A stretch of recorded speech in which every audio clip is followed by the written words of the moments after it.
All right, let's call the meeting to order, followed by a moment of silence. Pledge of allegiance to the flag of the United States of America and to the republic for which it stands, one nation, under God, indivisible, with liberty and justice for all. And if you'd please join me for a moment of silence for two Walton Central School graduates that we just recently lost, Cole Wood and Tanner Goodrich.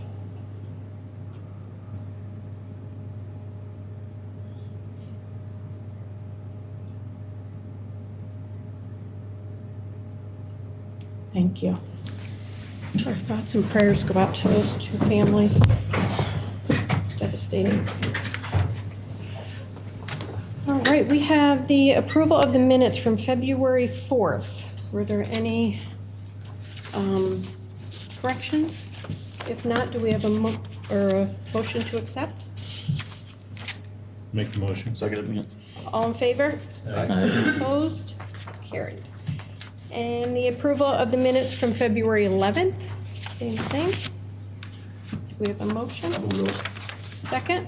Second. All in favor? Aye. Opposed? Carried.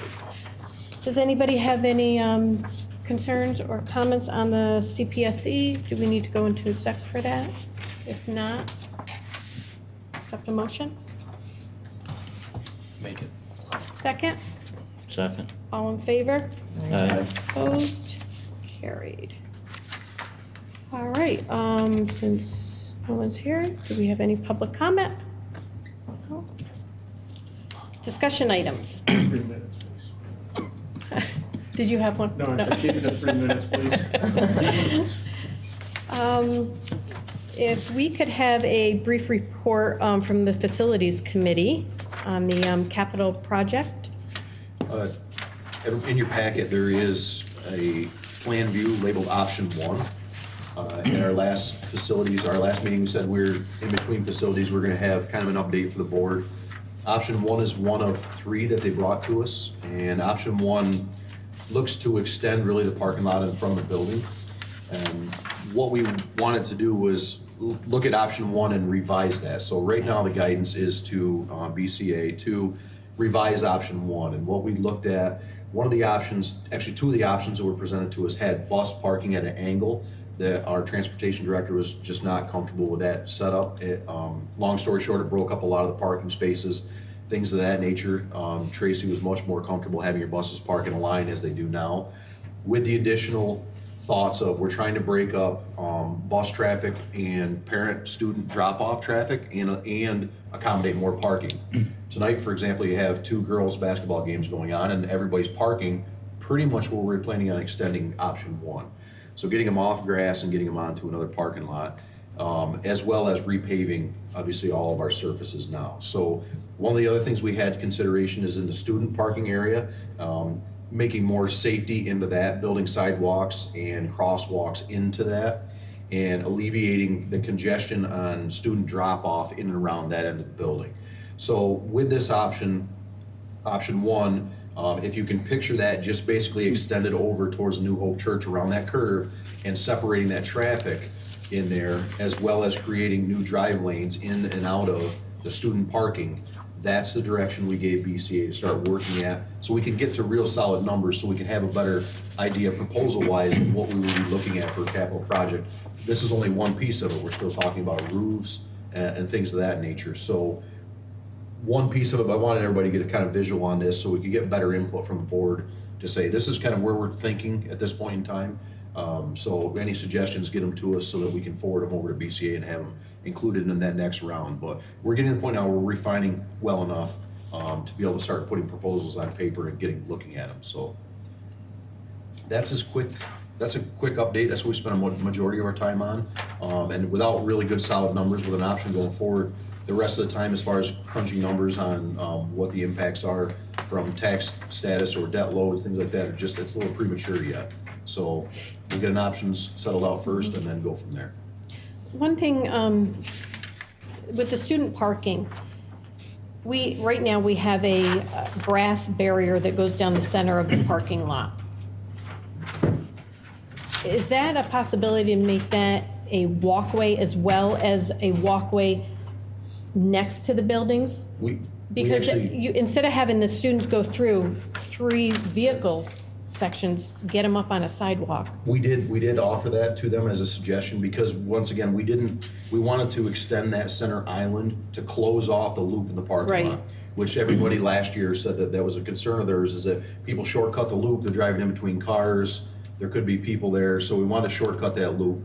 We want to cut that off, so we were planning on extending that, and then I believe it's got the width to be a sidewalk too. So I think it was Kevin suggested breaking that into that area and then adding one against the building as well, so that Right. people aren't crossing multiple lanes of traffic to be able to get to where they need to go, and then have a centralized type crosswalk. Okay. We're also really wanting to cut off that loop traffic ahead of the student parking lot, which seems to be a problem. Pickup and drop off, people are just waiting for the kids to barely get in the vehicle and slam the door and get out Right. of line and back in the line to get ahead of the buses. If we can split that off, then we don't have that same concern and same onus on safety. So that's where we're headed with some of those proposals, and we've had a lot of eyes look on it, so we want to just make sure we keep everybody up to speed and get opinions back on it. The next draft, I think it would be good for us to circulate the next draft after our facilities meeting, if we don't have anything glaring on it, right back out to everybody so everybody can see it. And at that point, you may be able to roll it out to a general public and say, this is kind of our thought process, what we're doing here. We should have numbers generated on that, Meg, and finance. Fiscal advisors. Fiscal advisors they've been doing an excellent job of producing numbers very quickly for us. So once we come up with an option, they're within a day have all that worked out. They have them on spreadsheets now, so they're doing a great job with that. Roof replacements, things like that, I think we have those kind of in place as placeholders, and I think those are pretty accurate numbers. So we're moving forward with those, and then once we get the parking lot piece together and figure out the funding sources for Townsend's floodproofing is a big swing in a capital project as well. If you have $875,000 out of what we're projecting right now, that helps us as well. So that's being worked on a separate track, and then we're all coming together at facilities to say where we have any updates. Right now, it's in lawyers' hands, going to SED as far as the funding grant opportunities for CWC and whether we can use that as local share. So that's being worked on through that process. We're getting the revisions together for the parking lot, and then the roofs, as far as we're concerned, are getting very close. So I would say we're coming to a place where we can have a comprehensive review on a good capital project. I think just one thing to tag on to that is, with the spaces that you're looking at in proposal 1 in front of the school, one of the other things we discussed with that is that would potentially give us the parking spaces that we would need for student and staff to park in front of the school and use a central entrance to the front of the school. So the back parking lot could become an overflow parking lot for events more than a day-to-day parking lot for school functions. Right. Now, with the grass area, is there any talk about that? Because, I mean, they're parking there now, and unless we put a barrier that they can't access it, One or of the, maybe make it into a parking lot and have less.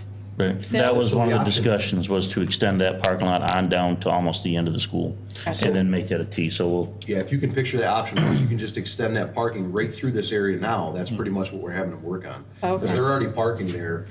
We want that safety centralized entrance to the school with handicap accessibility, all our stuff here. So we want to encourage that parking in the front, get them off the grass. It's actually cheaper for us to be able to cut that down to grade and pave it rather than do massive More filling fill. projects Okay. to make that parking over there. So we're kind of trying to balance the two out, but I think that would, everybody's already accustomed to parking there. Right. So we might as well make it. Too deep sometimes. We might as well make it a parking lot, and they're also trying to put a cutoff Discussion. in that. So if you're accessing that parking lot, With this it's still thing, separate from our bus lane up against the building.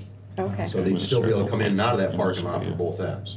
Now, the other thing, years ago, when we were having the bus route and student parking or drop-off, parent drop-off, coming up Maple Street, years ago, it did pose a problem because a lot of kids utilize that street as a shortcut, to get up here. There's no sidewalks.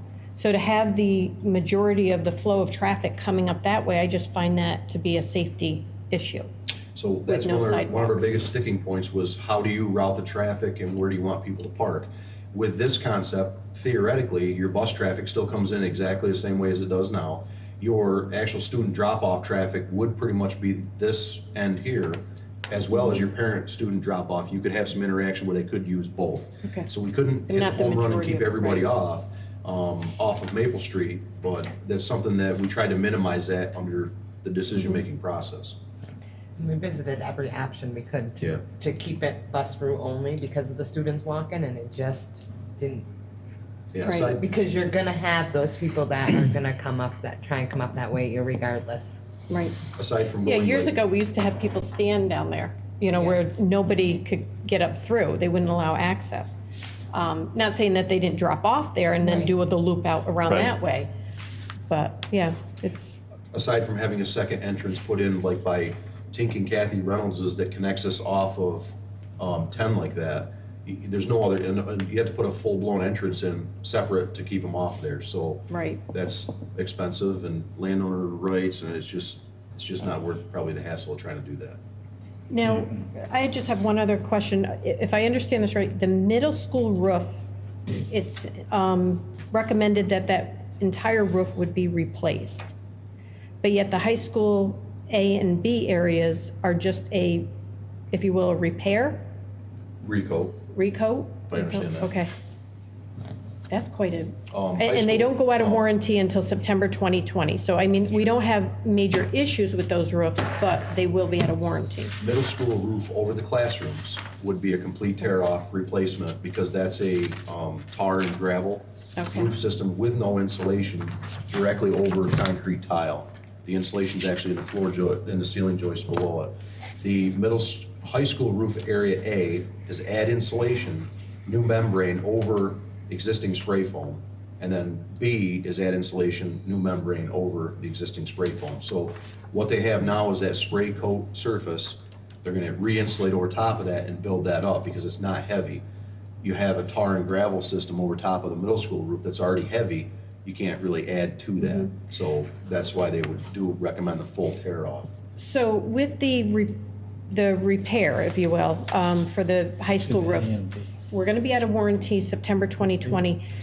With add the insulation and a new spray foam, will we have a warranty with that? Yeah. We will, okay.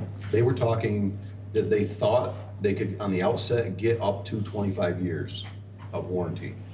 And that's my understanding of it, that typically they're at 20, and they thought they could get to a 25-year with that new system over top of it. Good. And we would just try to get as much warranty as we can with a brand new system, obviously over top. So the biggest point of leaks on those is where everything comes together, goes vertical, and your tie-ins. That's where your leaks usually occur in those. So that's our understanding is we could work towards that, get that 25-year. And I believe I heard that right, but That's what I heard too. Okay, good. Well, I know you three have done a lot of work on this and a lot of meetings. We appreciate it, gathering all that. I think Meg keeps us on track pretty good. Every time we leave, everybody's got a homework assignment. If we don't bring it, I don't know. So She's good. everybody's done an excellent job. Very good. All right, we have Kevin, Mr. Thomas, and myself attended a super eval, and I believe everybody got a copy of the packet. Yes, I see it. It was very informative training. It was not just, I even said this there, it was not just a sales pitch, but it provided the tools to develop and carry out the entire evaluation process. So instead of, I know we had attended a webinar on this on the software itself, but not, you know, where everything's going, how it ties in. It was very informative. I found that, you know, they gave you different ideas of developing the superintendent evaluation, evidence-based or not evidence-based. And then when you're evaluating, is it evidence, interpretation, or bias? And you really have to break it down, you know, that way to keep it as honest and fair of an evaluation as possible. But that is something that I think we should continue discussing. We don't have it right now, right? We stopped the membership for it.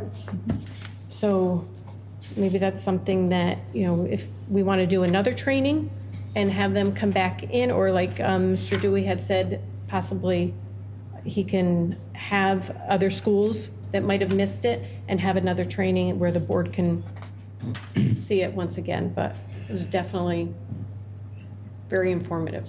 To me, the workshop that we attended is, from seeing the webinar, then going to the workshop, if we were to do something again, I would rather do the workshop again, because Right. that did a The lot more software. detail and was more beneficial than the sales pitch of a webinar. And a lot of your schools are putting the board val on there as well. So we can do that. The administrators would be able to utilize it, or the superintendent for the administrators, so It had a lot of layers. it did. Excuse me. it did. So if that's something that, when does Mr. Perry come again? April. We don't have a meeting with him in March? No, we changed that. That's going to be with Mr. Schofield. That's right, Oh. okay. So maybe we can reach out to him and just see if there are other schools that might be interested in. For like October. What's another meeting, right? September, October. Right? Take it another Thursday. I mean, we can put that out. I realized the other day, there's 6 more days of the week that we could use besides the Tuesday, so, I mean, Saturdays are pretty open. Valid fact. Right, and there is, in your packet, we do have a superintendent evaluation workshop. If anyone is interested in attending that, please let Corey know, so she can get you signed up for that. Do we know if this is the same presentation we got here? I don't think it's the same thing as Super Eval, but I think the one offered at SUNY and the one offered in Latham are the same. Because And that's through the School Boards Association. Yeah, I mean, that's 8 Right, they're AM to both 4 sponsored. PM. I could double check to make sure it's not a recap of Super Eval. Okay. Okay. The super eval system does draw from a couple sources. They do draw from the NSBA source, and they also draw from the NISCUS, the New York State Council of School Superintendents source. Both of those groups are probably primary groups in the state for trying to create some sort of a common evaluation form for superintendents. So the super eval does draw on both of those. I'm sure that there are some unique differences between the two, but I'll find out. Thank you. And in the past, we've used the New York State School Boards evaluation. Right. correct? Okay. All right, calendar. So we've been chatting as superintendents about the calendar for 2021, and we actually started this process back in November when we started putting some data together in terms of what type of testing do we have, or not what type, but I mean, when is the testing coming down from state ed? When are they saying it needs to be for next year?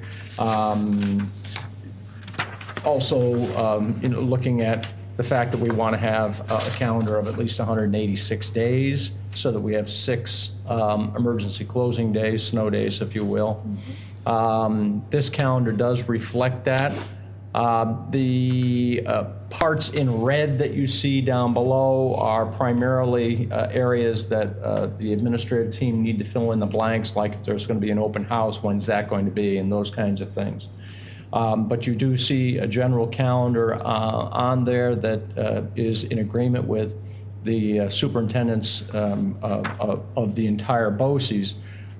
Not that that's the most important thing, and BOCES does not dictate our calendar. Actually, they take the lead from the conversation that has gone around at the table with the superintendents. But I think it is, I personally think that it is important to have a common calendar so that our students who have CTE classes, our special ed students, everybody is going to school on the same day, rather than there us being times when we're closed and they're not, or they're closed and we're not, and that just robs from the educational process for our kids. Plus, there are some of those CTE classes where there are certifications which for which there is time. They have to have a certain amount of training time, seat time, that kind of thing. And team projects and things like that. I mean, Absolutely, so absolutely. we've encountered that before. Yeah. So the yellow pieces on there are what Corey has looked at and I've looked at, and we're kind of thinking about those as the possibility for board meeting dates coming up in the next year. Probably the huge distinguishing difference between this calendar and this coming calendar and the calendar that we have this year is in the month of February, because this year, obviously, our students have a week off in February, beginning on President's Day and then going the next 4 days. We actually originally had that in our discussion, but the problem is, if you also look back to September, last year we started around September 2nd. So there's your week right there. This year we can't start until the day after Labor Day, and that's September 8th. So we had to find our days based on that and still try to get 186 days in. So what we did was if you look at February, we took the 19th, made it a regular attendance day, and put it on the 12th, so now you have a 4-day weekend there. And then we took the 18th off and put it on the 23rd of December, where we did not have a day off, thinking about the holiday season. And then that left us with the 17th and 16th, which we took off and added to what was originally a 184-day calendar and made it 186 days. That's really the way that it came down. So I'm not asking you to approve this calendar tonight. I am asking you to take a look at it as if there's something that you can think of. I did I'll probably mention it again later, but there were some conversations that we had in terms of Walton specifically, where we talked about Regents exams being at the end of January for us because we're a semestered school and other schools are not. And I did talk to the athletic director and asked if we could petition for only home games that night. If we can't get no games, can we get at least home games so students aren't also traveling over all of creation in order to, and getting back late for that kind of thing. So he is working on that.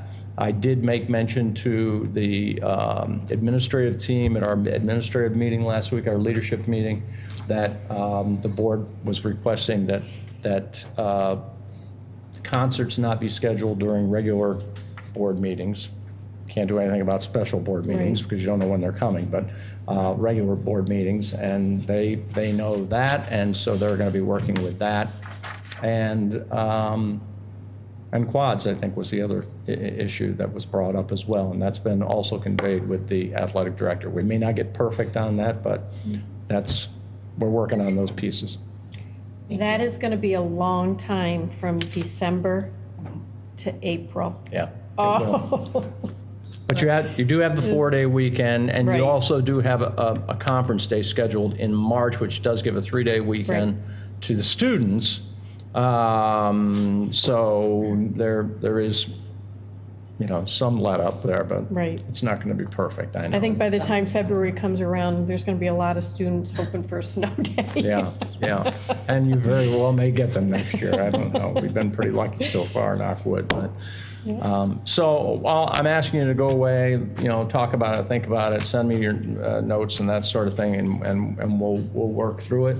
And I thought maybe at the next meeting we would do an approval if we didn't Okay. have any significant things to work on. All right, and I believe, Corey, you were looking for having a board meeting August 18th or 25th? Right, I think Mr. Thomas is working the August dates out with administration. Yep. Okay, I'm concerned about the April and May dates, since there really is only 1 week off, which would be spring break, and I'm thinking families maybe Right. going away, you may want to avoid that week. Especially since they're not going anywhere in February. Right. Probably. So your possibilities, if you avoided the 6th, would then be the 13th and 27th. We would have to have a special meeting the week of the 19th, at least to adopt the budget. And if you decided to have one on the 27th, then do you want to bump out your budget hearing to the 11th, which is the last permissible day? Or you could just keep it on the 20th.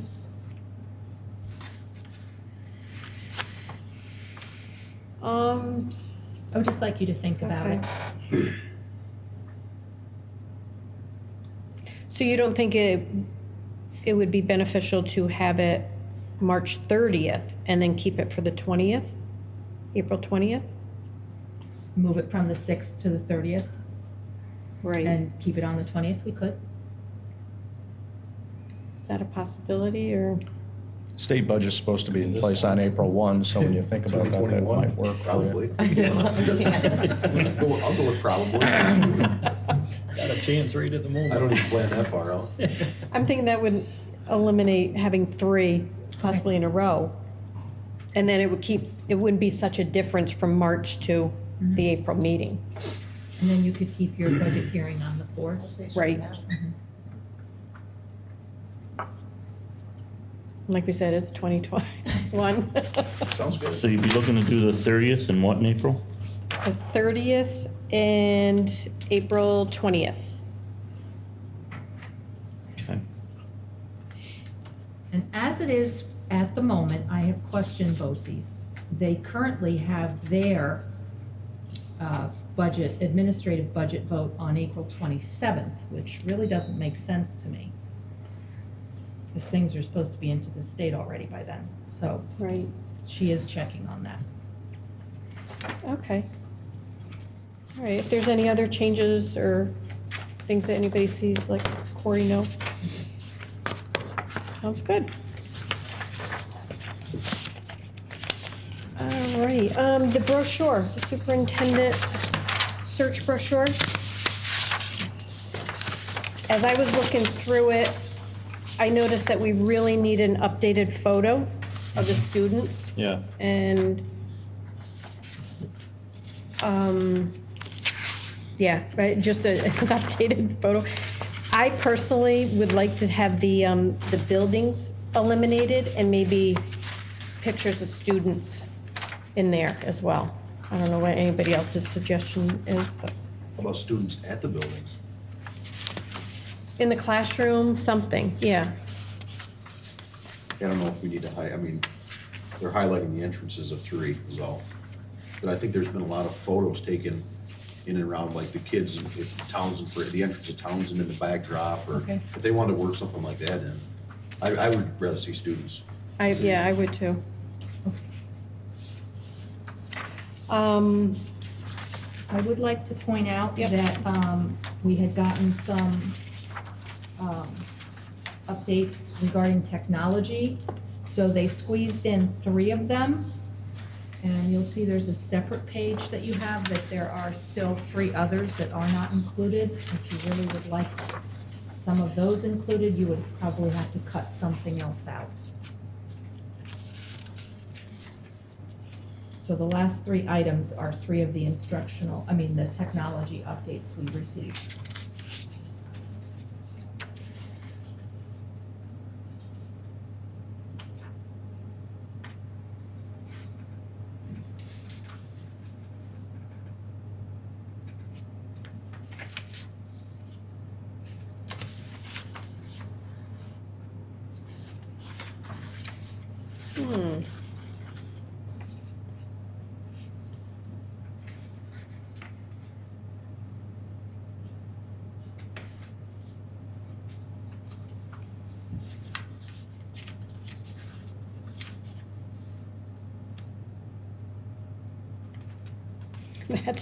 That's kind of hard. Yeah, there's a lot of information on there. So is the Cisco VoIP system just a, give them a snapshot of security type scenario, or are we trying to pick that over?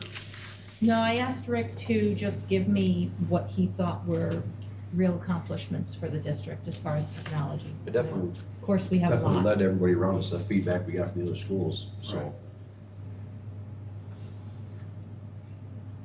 I just didn't know if it was to be a security piece or, Kind of a little of both. It's where most schools are going and we're already there. oh, okay.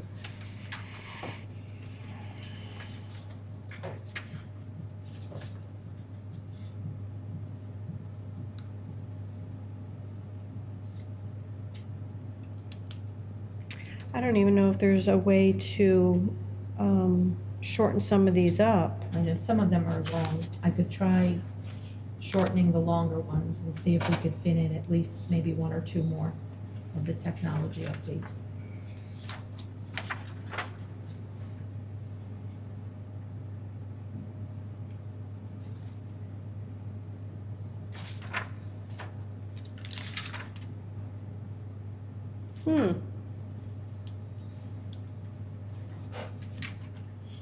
What's your choice, Rick? Do you want to see? I don't know what was left out, actually. The last three. The Google applications, tools, and ones that are more extensions. based on instructional. I'm looking right there. I don't know, I think point number 5 there, the diagnostic application that tracks student data, is very important with what I see Jane doing and everything we're trying to target, that we're capturing the data that we're taking and we're using that data to make educated decisions moving onwards. So that to me is probably the most important one that's left out. Could we take that one, because I was looking at that, could we take that one and eliminate from the bottom on the right-hand side of the brochure, the Board of Education is strongly committed to ensuring access to most updated technology? Absolutely. Okay. I think Put that everything in else in there. there kind of points to that. Right, that we already have it. It's implied. I just Yeah. kept that from what she sent me a couple days ago.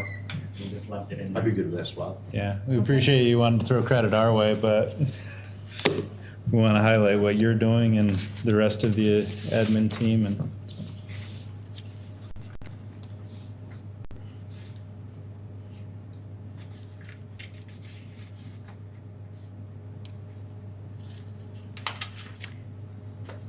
I don't see too many more that we can really. No. I mean, you might be able to tighten some up, but I think that's Come and pretty good. apply, and we'll be happy to share more information. Okay, I would just like to double check that we'll be posting the brochure on our website, the BOCES website. I could put it on OLAS as well, and then we'll be advertising in NISCUS and NISBA. And they were wondering if we wanted to, we could shoot something out to our Facebook. I didn't know how you felt about that. You might want to think about that, and then we'll make a determination. Okay. All right. Yeah, if we could just get some updated photos and then maybe some photos of even at that grade level students. Okay, Like grade right. 10 in front of the schools or something, or, that So would grade you level. like to see another draft to final? I think it'd be a good idea. Yeah, Okay, yeah. thank you. All right. The next thing that we have is 50/50.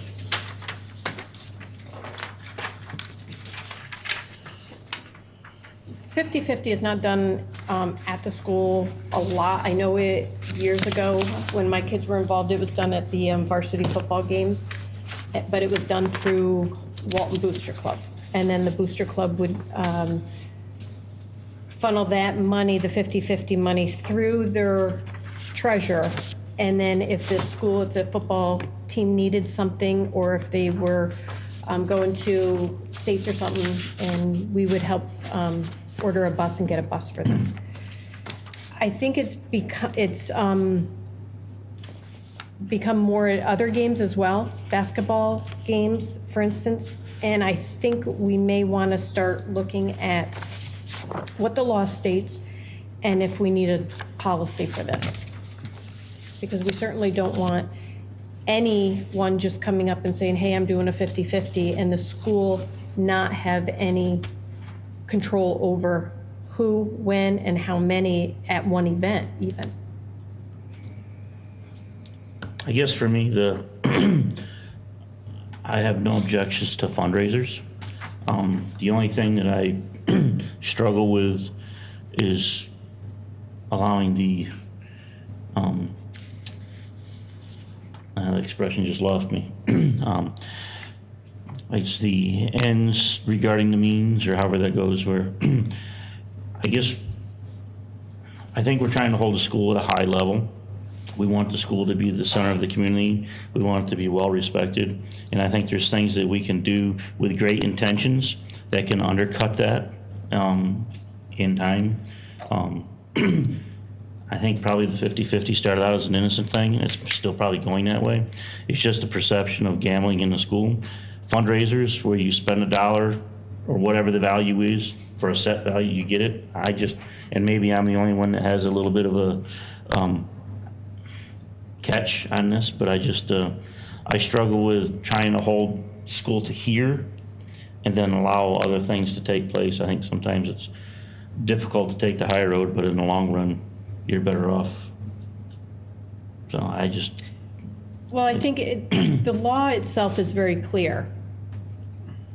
And I don't think that an organization would have to apply through the New York State Gaming Commission, because I don't know any 50-50 that has brought in more than $5,000 or $30,000 within one calendar year.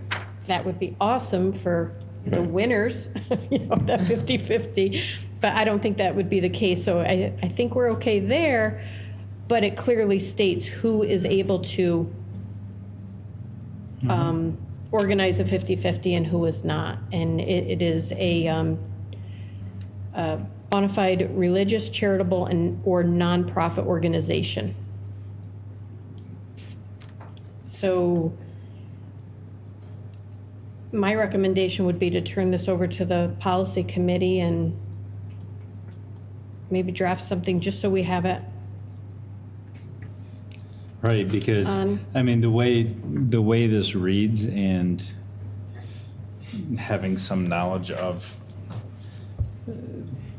basically charities, public charities, things like that, those that are exempt organizations, you would almost have to apply to building administration or something like that to evidence your not-for-profit status. Like the Booster Club, a not-for-profit. You can see its charitable exemption on GuideStar or anything like that.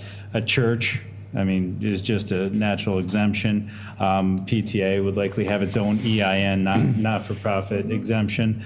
But you have to be able to substantiate that, and somebody has to provide an approval. Otherwise, you're flying outside of the boundaries of this particular law or regulation. So I think that, it has to be taken up by policy.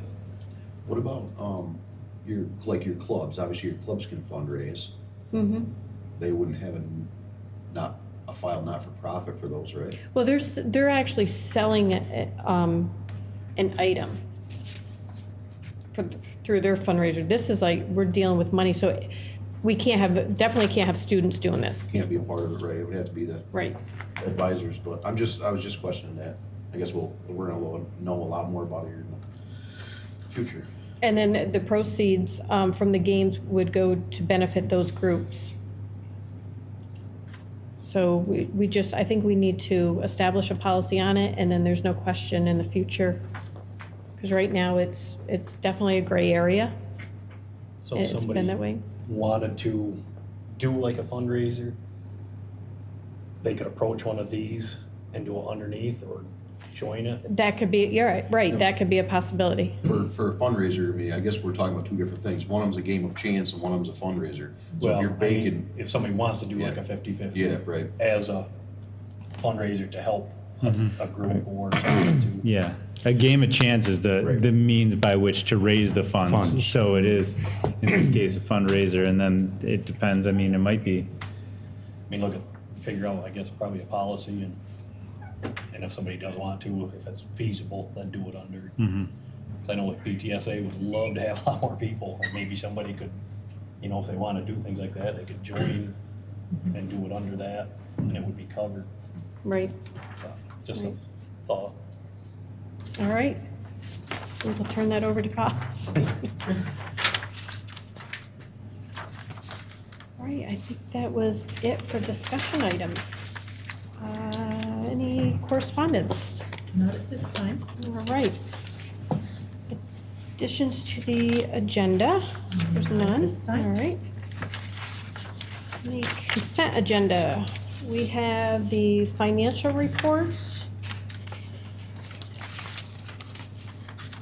And we have the declared surplus. It's a few books from a classroom.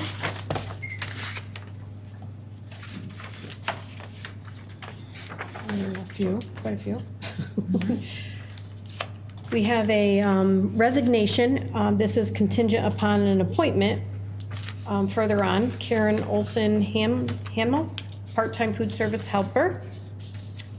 And I believe that's it on the consent agenda. Do we have a motion to accept the consent agenda? I'll make it. Second? Second. All in favor? Aye. Opposed? Carried. All right. 8A, we have a generous donation, $500 from Chester and Karen Lishwa, is it? Did I pronounce that correctly? To the Cody Enger Scholarship Fund. Very nice. Do we have a motion to accept that donation? Motion. Second? Second. All in favor? Aye. Opposed? Carried. Next, we have the approval of the installment purchase agreement. This is the agreement through the Broome Tioga BOCES. This will be for 15 65-inch panel. That's television screens? Is that? Prometheus. Those right there. Where are we ProWise. gonna utilize those? Where? They go in classrooms. Okay. 5 at Townsend, 5 at the middle school, and 5 at the high school. All right, and then 57 HP Chromebooks And those will be going to Townsend. to start off. Okay, and that is a purchase price of $45,100. Then there's the estimated finance cost with a total cost of $49,815.25, and that's over the 5-year plan. And that's what we discussed about phasing out of, and then establishing a line item for these technology equipment. So do we have a motion to approve the installment purchase agreement? I'll move it. Second? Second. All in favor? Aye. Opposed? Carried.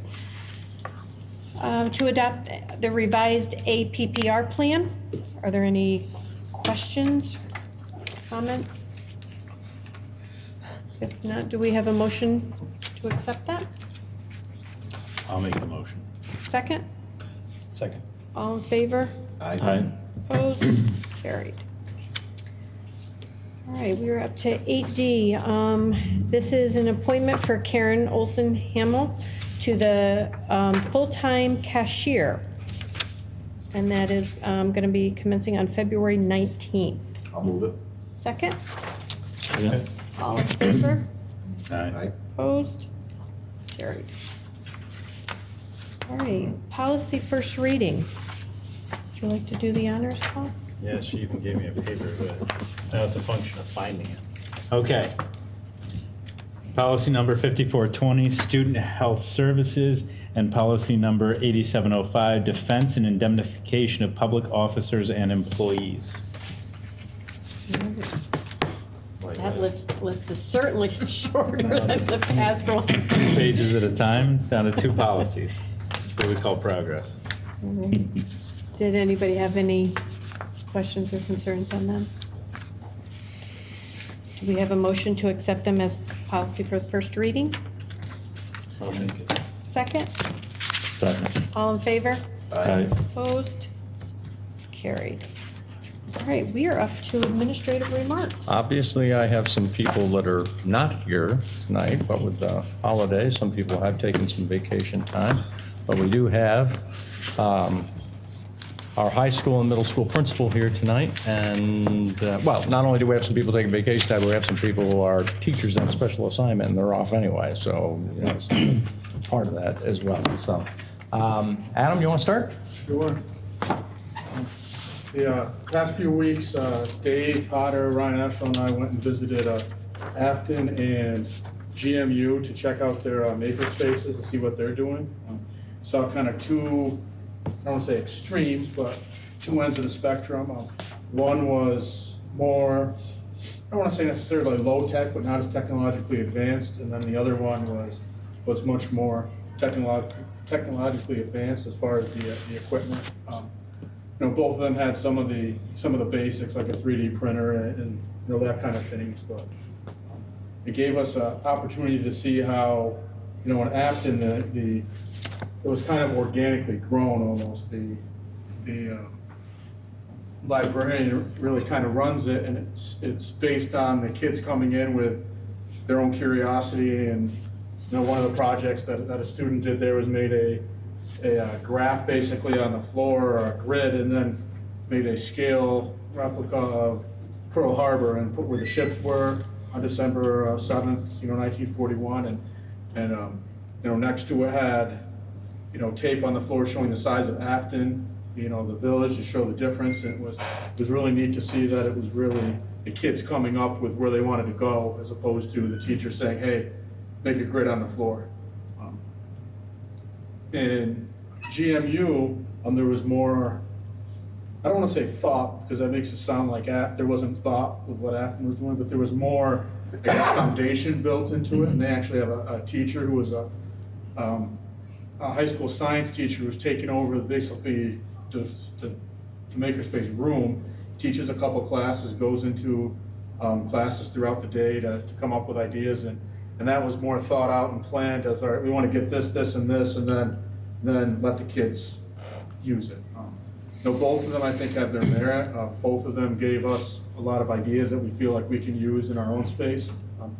Rick, Dave Potter, and I went up to the room we're hoping to use as our makerspace in the middle school today. You know, the tape measure did some measuring and some talking of, you know, what we need in there. And a lot of the things, at least technologically, that we'd like to have in there are things that we already have kind of, you know, in one of the buildings. So it wouldn't be a huge undertaking to go out and purchase, you know, $100,000 worth of equipment, because we have a lot of the things that we would like to use. We talked about other ways to get some of the materials, like Connects and Legos are big things with maker spaces, because you can reuse them. You can build anything from Legos. And you know, we talked about having a Lego drive where, you know, parents who have kids who have, you know, grown up, and you know, we don't need a set of Legos, so we can build. You know, my daughter has the Frozen castle that I helped her build, so we don't need to be able to build the castle from Frozen, but you know, if we have tons of Lego pieces, we can build anything else we want. Right. And that's kind of what we're looking for, is those people in their attic who have tubs and tubs of Legos that used to be kits, but now they're all just shoved in a tub, and we'll gladly take them. Careful what you ask for. Well, you might get a lot of Legos. You know, another piece of it, you know, is actually these little, like, I think I talked a little bit about them at an earlier meeting.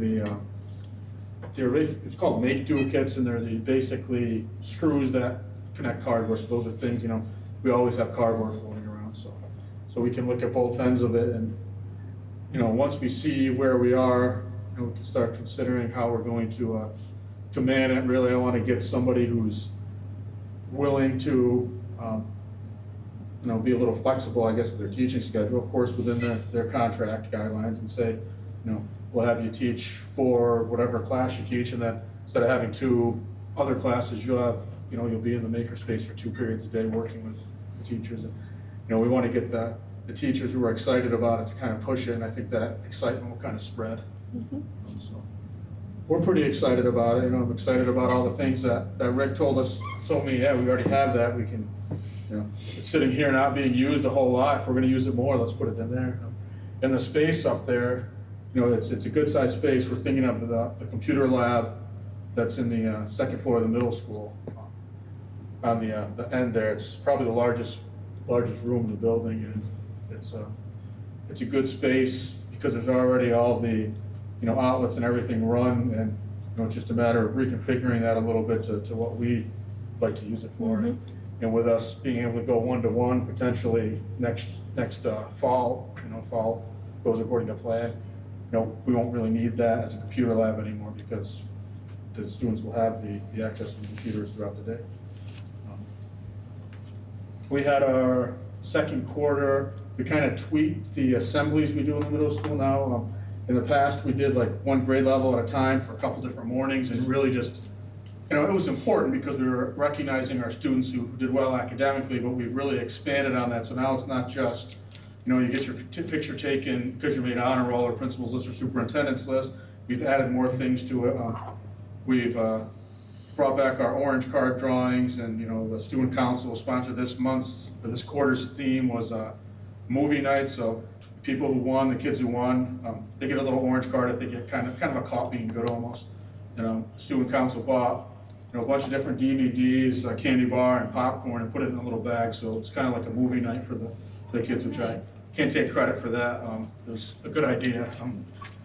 We also had our championship round of our Warrior Feud, which is a Family Feud style game, and we actually, the questions we asked our staff members, so the one example was, you know, according to the middle school faculty, what's the best part of working with middle schoolers? And then the 3 different teams would guess and, you know, get points based on what they answered. So I think the kids liked it.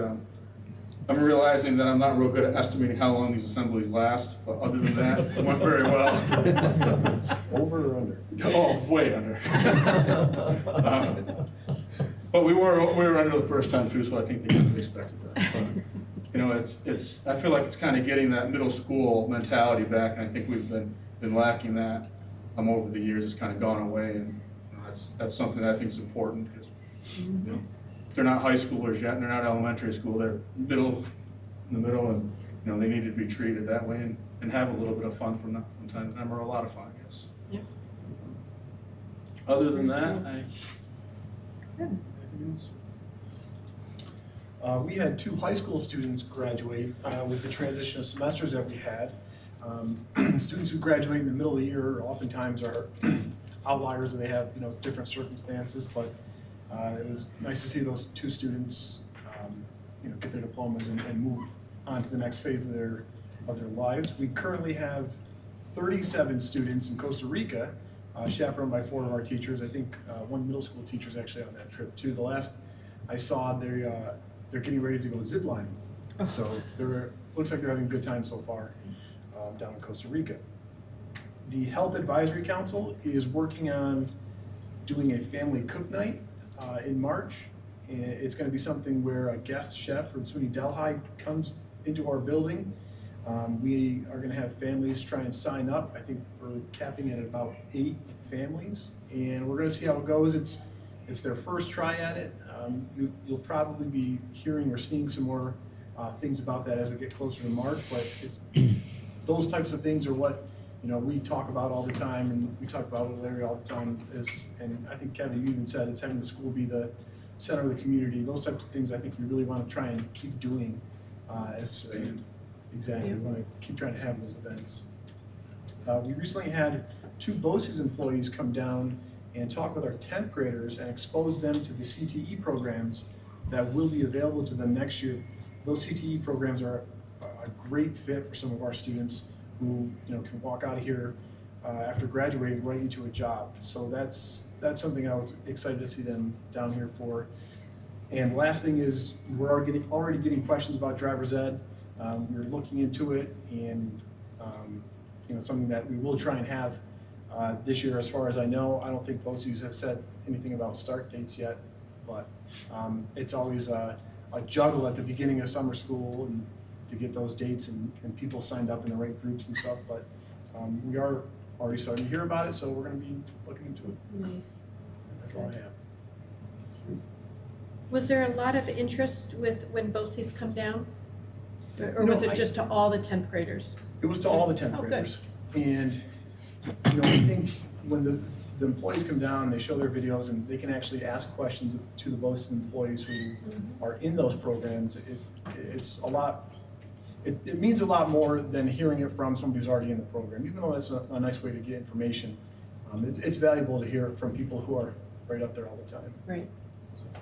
They actually talked with the 8th grade also, and the 8th graders on the 26th will go up and visit and get a chance to kind of walk through several of the programs, and, you know, it's a good timing for them. It's a good timing for the 10th graders because next year they could actually start going, but the 8th grade, there's certain things they have to accomplish in 9th and 10th grade as far as academics in order to be eligible to go. So Right. it's kind of a good way to say, hey, if you want to go, this is what you could be doing. It's really great stuff, but you better make sure you take care of business in your classes here.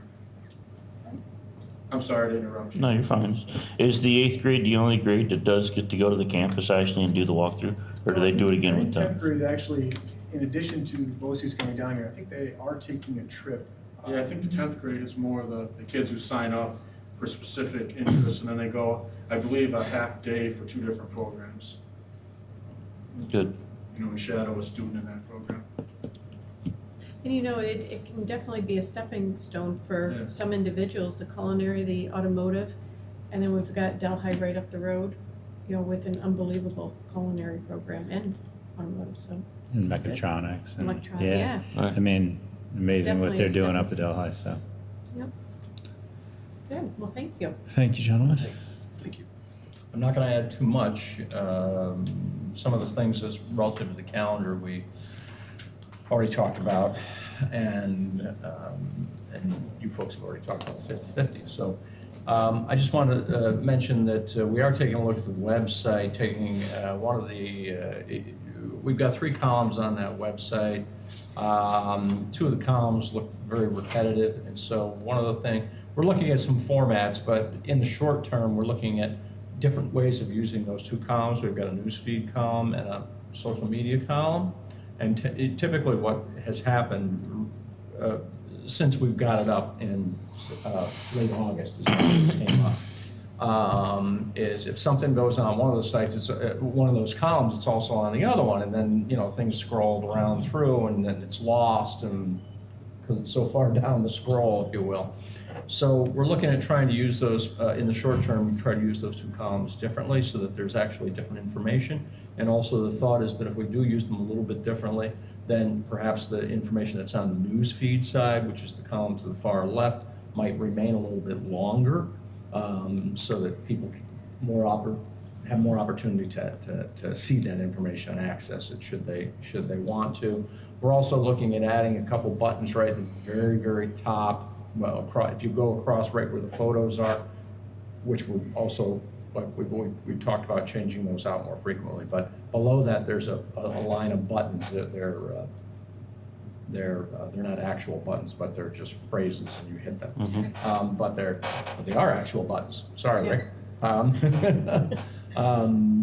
But we're actually looking at maybe adding a couple of those buttons, or a couple buttons. One of them is specifically relative to the superintendent's search, and one of them perhaps about budget, so that people can hit that and go right to budget things. And then with what part of one of the thoughts are, obviously those pieces are, I'm going to call them seasonal buttons, so maybe we can change them out, or pull the budget one off after a certain point, let it rest, put something else there, and then take that down later and put the budget one back up every year.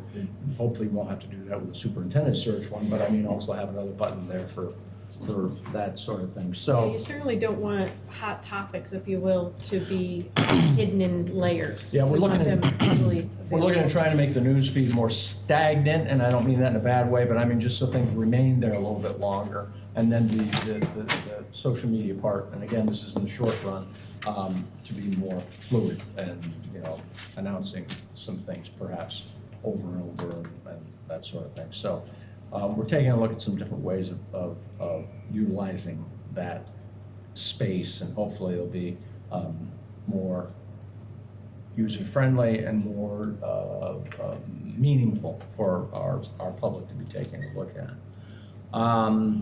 Well, so last week we had a good meeting. I had just about the entire, I think I did have the entire leadership team then.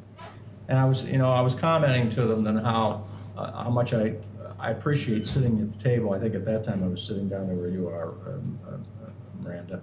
But the table, we had a lot of people here at the table, and it was just gratifying to know that this is a complex organization, and there are a lot of people who have responsibilities for smaller parts of that organization. And we come together once a month and we go through these things, and it's just very, very important that we all sit around the table and we look at each other and we say, this is what this is something that's gone on this month that I can be proud of, or this is something that's gone on this month that I want the rest of you to know, or this is something that I have an issue with or have a concern about, and hey, do any of you have perhaps a way that you can help me get through this issue? And that's sort of what we do in our leadership roundtable every month, and we would probably do it more if we needed to, but it seems like every month is okay for that. But one of the things that we did do there is we also discussed ways that maybe Walton can assist with the campaign to get folks to fill out the United States Census. That's becoming a huge piece for us, and not just for us at Walton Central School, but any government agency really needs that data and to have accurate data. And you know, if we there's probably a pretty good chance that if the same people who filled that, the same number of people who filled that out, or the same percentage number of people who filled that out 10 years ago were to fill it out today, that we would probably end up with less funding from the federal government. So it's really important, and so everybody's sort of putting a push forward to try to get find different ways of helping people complete those 11 questions per person that don't really have anything to do with dollars and cents, your personal dollars and cents. There are other surveys out there, but the census doesn't ask that information necessarily. But you know, we were thinking about putting maybe a computer in the hall during events with someone there to help people fill out the form. Or, you know, we're not talking about our kids going knocking door to door, anything like that. But I mean, just trying to make it simple, give people an opportunity to take a moment, fill it out, know that that it's a comfortable thing to do, and help each other in Delaware County and each other in our state get fully counted, because though that data that's collected is going to be the basis of all federal funding for the next 10 years. When you think of it that way, it's a huge thing. Mm-hmm. So that was one thing that we did talk about. And I'll leave it at that. I would like to request an executive session to talk about a specific employee. Before we go in, speaking of like the census,